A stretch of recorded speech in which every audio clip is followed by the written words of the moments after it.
Hello everyone, welcome back to another mini album reviews video. This one comes shortly after the previous one in this series, which I just published yesterday.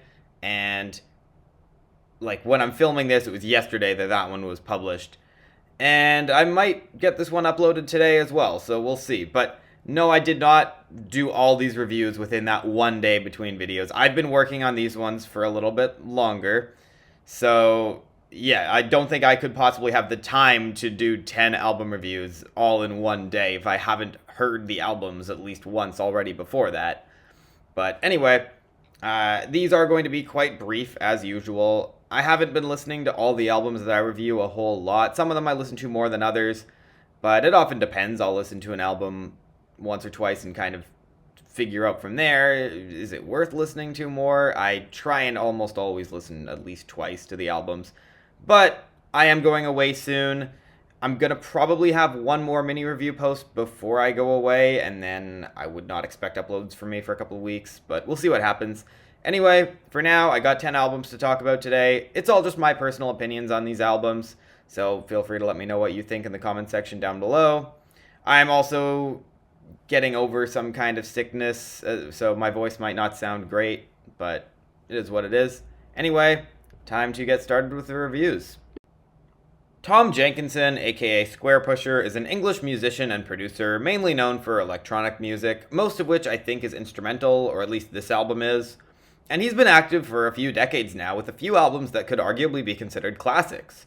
Although this is the only album of his that I've listened to, but after giving it a couple listens, I'm definitely intrigued.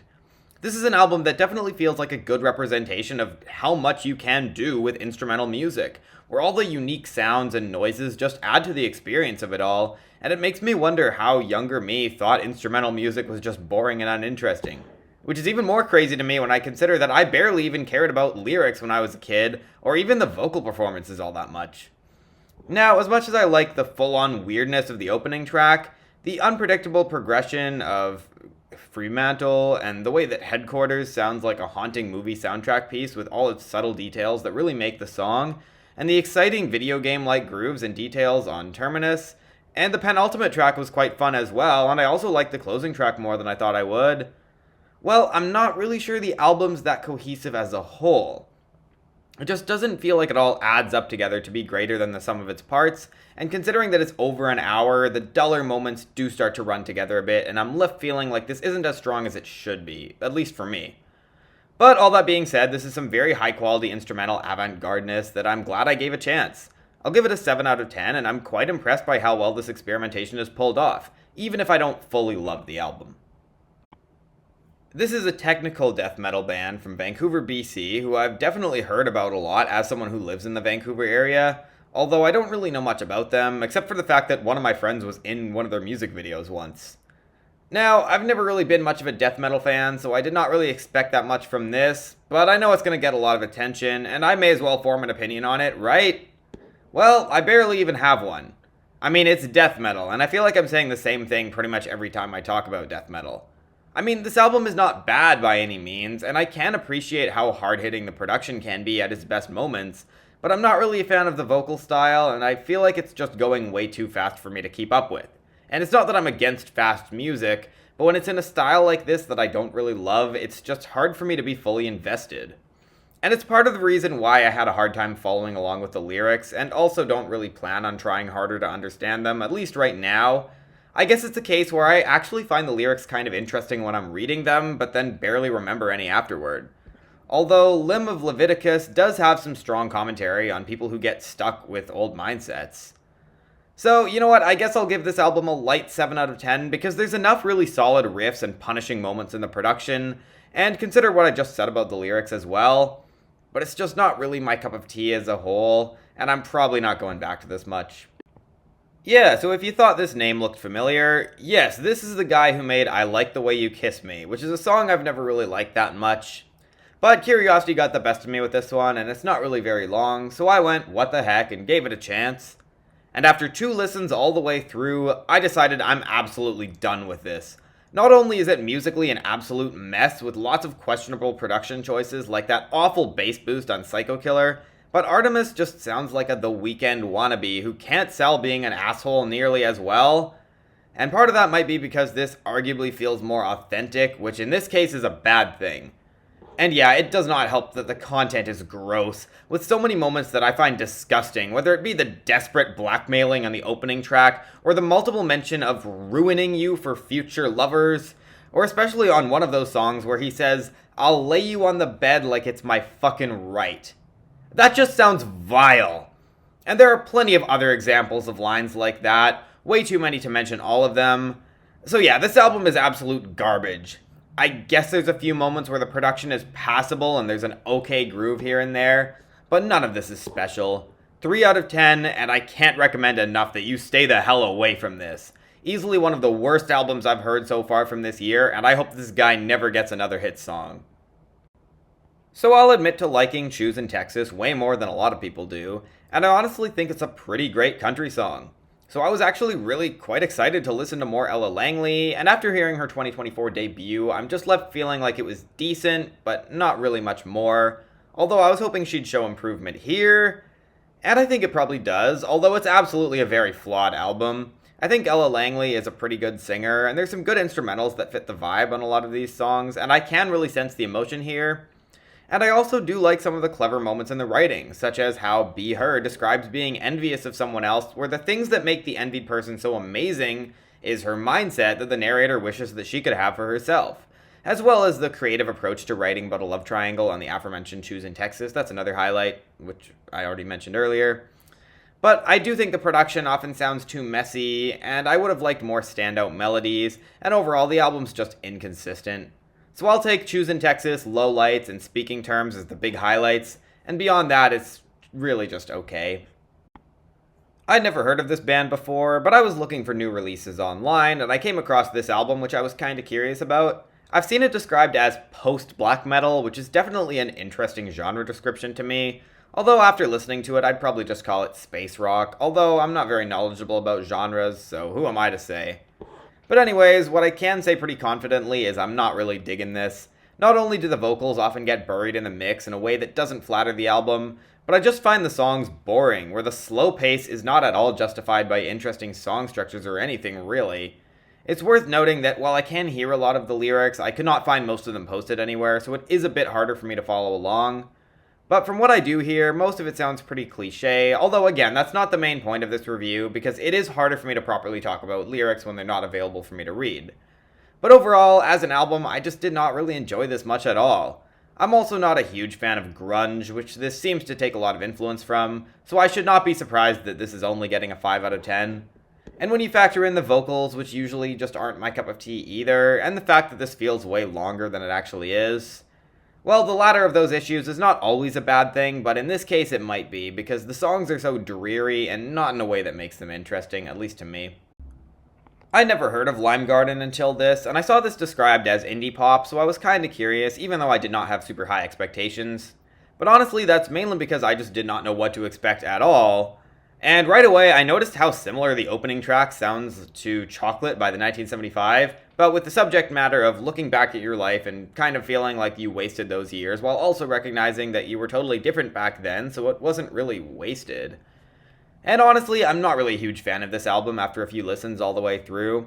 I definitely like the infectious chorus of Downtown Lover, and the early Interpol vibes of Body, and Lifestyle is also a good follow-up in the tracklist to Body, and it's also got some blazing guitars. But I also kinda just feel like beyond a few moments, this album doesn't really go past basic indie rock standards, and sometimes the very in-your-face production style can be kind of obnoxious, like on Cross My Heart. So as a whole, yeah, I guess it's got its moments, which bumps it up to a light 6 out of 10, but outside those moments it's mediocre, and then Chloe Howard says, "I wanna get away with murder" on the penultimate track. I'm not sure I could easily recommend this album, and I just don't think it's all that great. Memorials are a UK duo who I've seen described online as post-punk and also neo-psychedelia, which definitely seems like an interesting fusion of genres. So I was like, why not check out this album? I'm always looking for new stuff to review.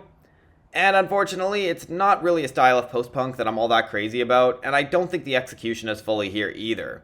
It's got that very hazy sound, maybe sort of in the vein of an act like Just Mustard, where it's a bit shoegazy as well, and it's just not really that impactful for me. Not a lot of standout melodies, not a lot of hard-hitting production, really mostly just underwhelming track after underwhelming track for the most of this album. But that's not to say that this is bad, and I do gotta give them credit for that great groove on Cut Glass Hammer, which reminds us of the unpredictability of life and finds the perfect sound palette to make it feel monumental, leading to a legitimately great song in my opinion. But I wish more of the album was that strong. Lyrically, I'm not totally sure what the main theme of this album is, but there definitely seems to be a lot about the unpredictability of life and constant changing, and on the closing track there seems to be some acceptance of the reality that life comes with ups and downs.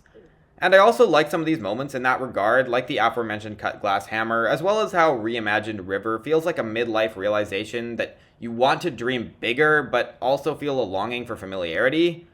But overall, a lot of the imagery here just doesn't capture my attention that much, and I'm just not all that wowed by this record in any way.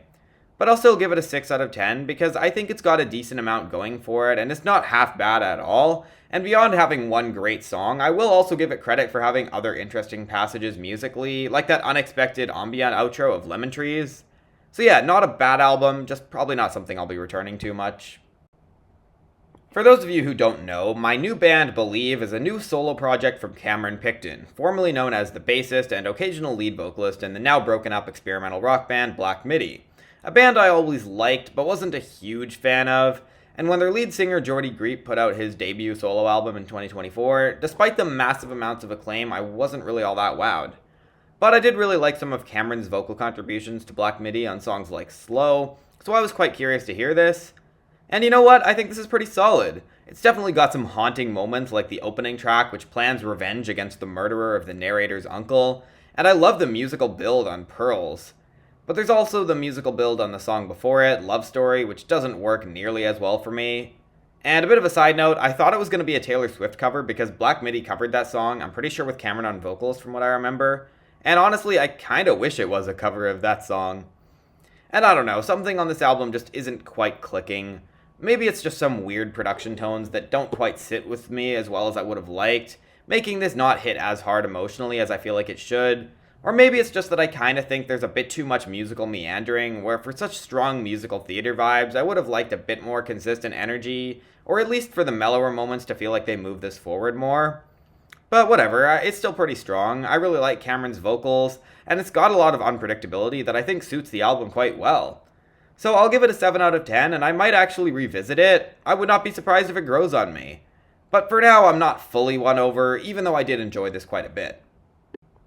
I've reviewed way more death metal in 2026 than I would have expected to, and more than I would have liked, to be honest.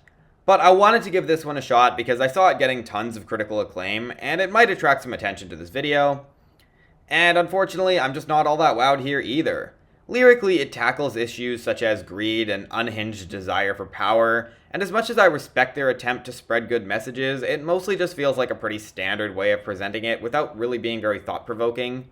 And while I understand some of the commentary here on the problems that religion can sometimes cause, and the ways that people become overly devoted, I don't really like how Adversary goes fully anti-religious with lines like "faith is the downfall of man," and the overall attitude of the song's lyrics feeling like it's just going a bit too far, and I say that as a non-religious person myself.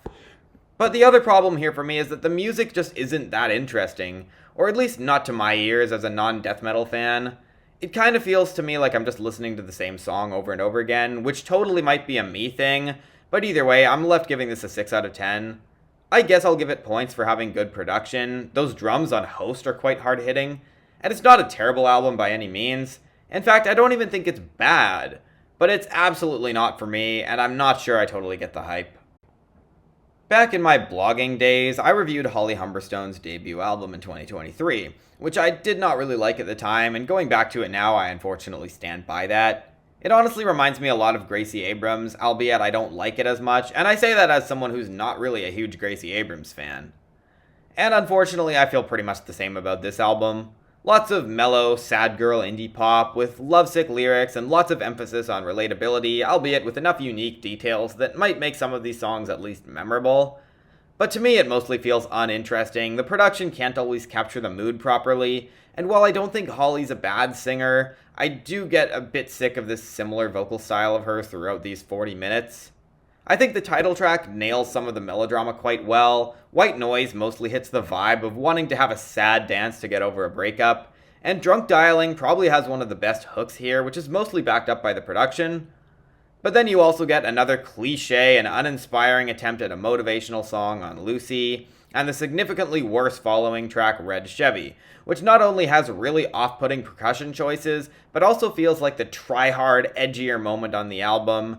And across the album, there's just so many moments here where I'm left wondering what an album like this really has to offer in the grander scheme of things. Part of me feels like maybe I've just heard too much like it, but I can still really like this style of music, and I feel like there's always ways to make it interesting. To me, this album doesn't really do that.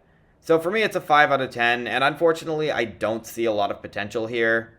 But hey, it's got a few moments. Alright, and that's it for this one. Like I said earlier, I would probably expect one more mini review post before I go away, although I cannot promise anything. And yeah, the uploads then will probably take a pause until maybe mid-May. I'm not really sure, but yeah, it might be a little bit longer than usual between posts once I get another one of these out. Yeah, I know these were very, very brief reviews, but I wanted to get some quick thoughts out on these albums. I want to keep exploring new music, because even if I'm just listening to a whole bunch of random stuff and not saying that much about it on here, you know, the more I listen to, the, in theory at least, the more great stuff I should find. So yeah, although unfortunately no albums in this video that I would consider great, but it's just my personal opinion. Feel free to let me know what you think in the comment section down below. I think that's all I got to say for now, and I will see you all later.